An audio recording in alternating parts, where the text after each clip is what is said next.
Today I'm driving the 2025 Car of the Year award winner, voted by Car of the Year. It's the Kia EV3. I haven't got long with the car on this test drive, but I will be trying to cover as much as I can, including exterior looks, the interior, safety features, infotainment, price, and initial driving thoughts. The EV3 is available in 4 variants in New Zealand. You've got the EV3 standard range. Up the top, you've got the GT. In the middle, you've got the long range, and then Earth long range. I'm driving the light long range. On the looks area, I quite like it. I'd probably describe it as boxy.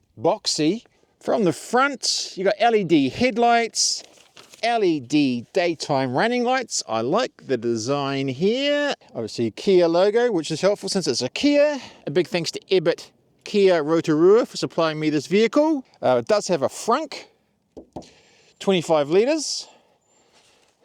On the sides, 17-inch alloys. GT and Earth go up to 19s.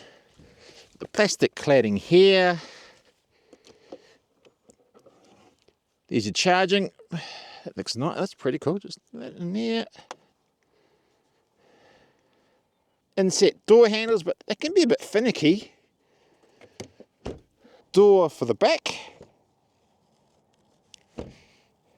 With the look, you are getting a lot of Kia EV9, Kia EV5 vibe.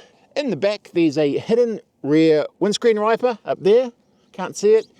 Got an LED backlight, LED rear lights. Bit of a spoiler. Shark fin, Kia EV3. And then at the boot, it's just to press the button and you've got to lift it. You've got to lift the boot. So manual controls here for your seat adjustments. Backwards and forwards. Getting in feels pretty comfortable. Very similar in looks to the EV5 I was recently in. To start her up, you've got the EV on button. It's a little bit hidden behind the steering wheel. That's over there and there. And then you've got neutral, reverse and drive toggle switch there. There's a nice mix of physical controls and screen controls. This is plastic here on the air. Feels alright, looks nice and smooth. A little bit of design feature there, which I quite like.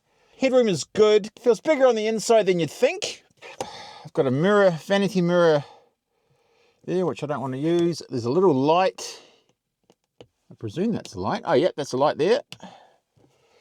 And then you've got a nice set of physical controls on the steering wheel. You've got your modes, you've got your drive modes here. You've got your usual set of safety features to adjust and your media controls on the right.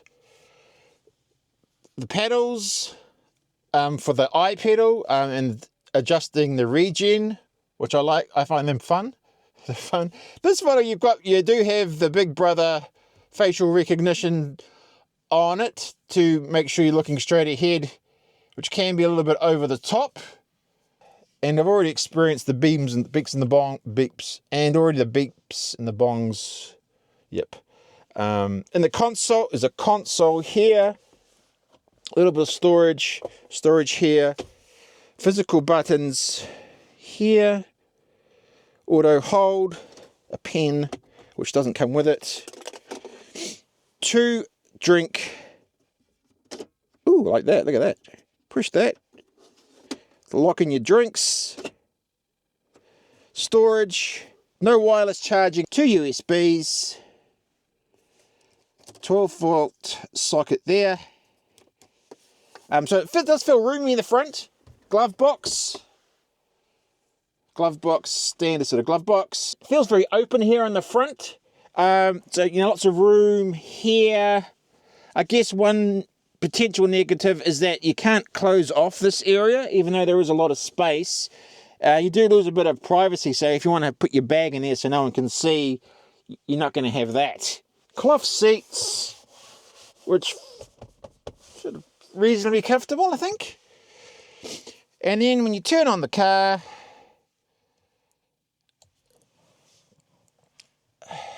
screen lights up.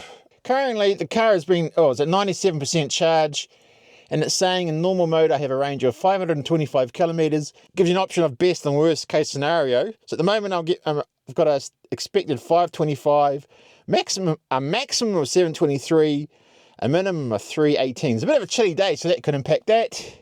You've got your dual 12.3-inch screens, and then you've got that little one in the middle, the 5-inch, and then you've got the 5-inch HVAC controls. That does get, as in the EV5, it does get blocked a bit. You can't really see while you're driving. You can expand it out though. If I press that, you see it can expand out. And then you've got the full range of controls. The only slight problem is it's a bit of a stretch to reach that far part of the screen, I find. But that's all pretty good. And then close it back off. So you've got these sort of haptic buttons here. Home, map, search, media, and setup. Home. I find the flow of the screens is pretty good. I've got my Apple CarPlay plugged in at the moment. It's wireless as well as Android Auto. So that's all locked in. So I can adjust my driving modes. And as you can see, my speed, distance, and my distance changes as I adjust the driving mode. You've also got some physical buttons here, temperature, fan. So it's nice shortcuts there to play around with. Modes, and that's adjusting my... It feels very much like being in the EV5 until you get into the back seat. It's much tighter leg rise. It's not a complete back breaker, but much tighter. EV5 had very good leg room for the passengers. Got a hand grip here. The styling of the front carries through to the back. Pocket. Physical manual air controls. A little bit of storage there. USBs in the front seats. Armrest with 2 drink holders. I do like the feels. It's nice, that feel. Yeah. Headroom in the back I'm a little bit over 6 foot, so it's a little bit tight, but it's not. It is actually, I could actually do a reasonable drive in the back. With that straight roof cut down, you do get a lot more headroom compared to some other vehicles in this size. And opening the boot, you've got to lift it physically. There's no automatic closing. 460 litres, which I think is a reasonable size. It's nice and squared off, so it's easy to get room. There's a little clip here. Light, and then 60-40 split on the back here. You can lower the seats from this point, and underneath you've got your vehicle to load, your charger, and that's your plug. It's all still wrapped up, and of course it's kind of got the shape of a spare tyre. But there's no spare tyre, obviously, because they don't happen very often. Your tyre mobility kits, and if we have a look in there, that's what you get in there.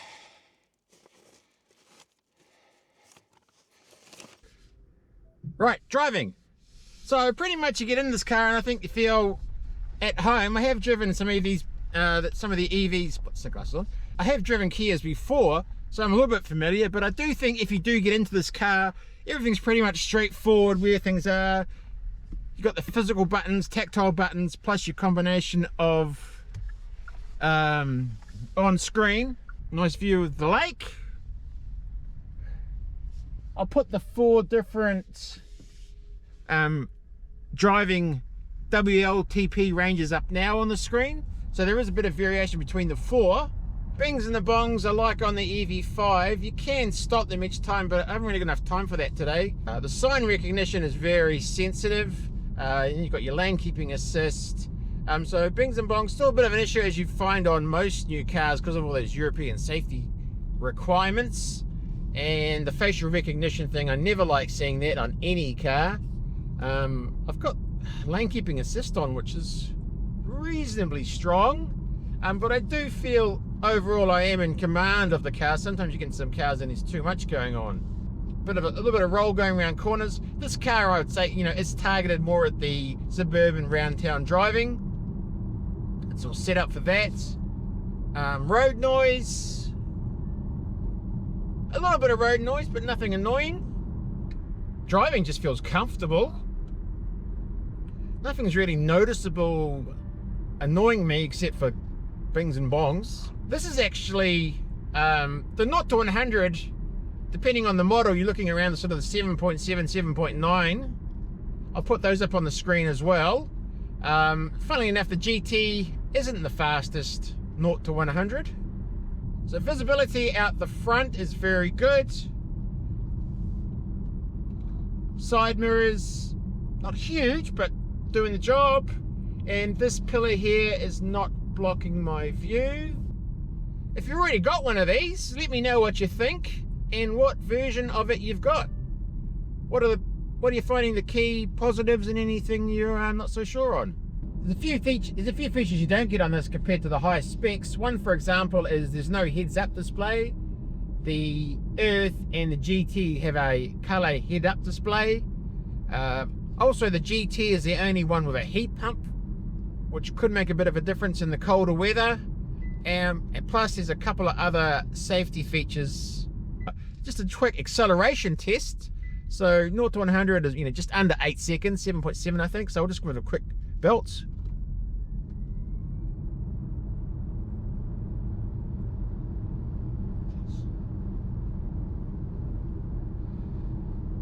Adequate.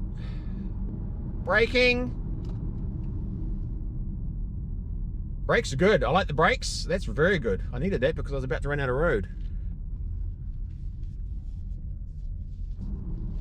Yeah, so I mean, I could spend all day driving this car happily, but I've got to get it back.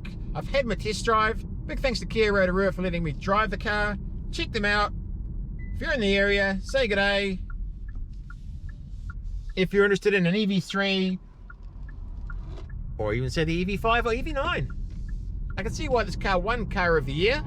It does tick a lot of boxes, and I think would provide a lot of happy ownership vibes. Thanks for watching the vehicle. Thanks for watching this video.